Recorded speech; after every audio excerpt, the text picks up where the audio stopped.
Бәріңе сәлем. Осы видеода бетті ағартып, майда әжімдерді кетіретін, қара даққа қарсы маскамен бөлісетін боламын. Бұл маска бірінші жаққаннан өз нәтижесін береді. Бетті жылтыратып, бет терісін нәрлендіріп, майлылықты реттейтін болады.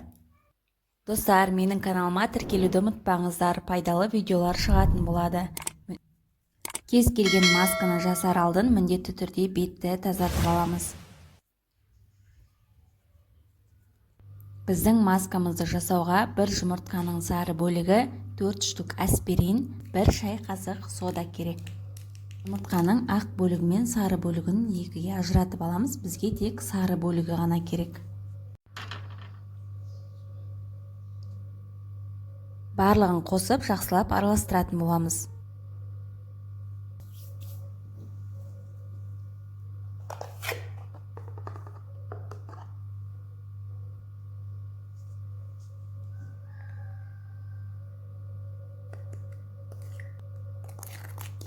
Бір келкі болғанша араластырамыз. Міне осы видеодағыдай болып шығу керек.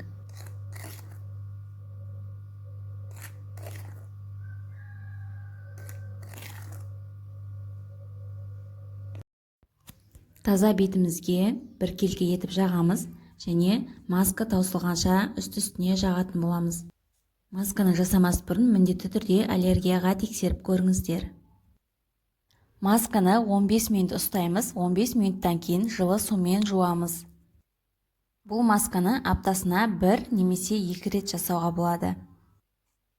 Егер бетіңізде қара дақ болатын болса, қара дағы бар жерге үсті-үстіне жағатын боламыз.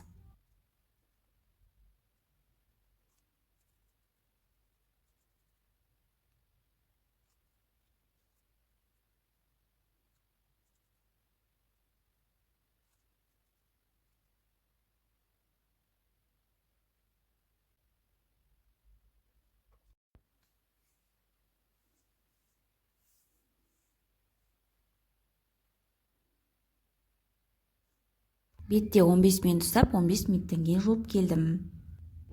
Маскадан кейін бетке ылғалдандыратын крем жағыңыздар. Достар, каналға тіркеліп, лайк, коммент жазуды ұмытпаймыз. Сау болыңыздар.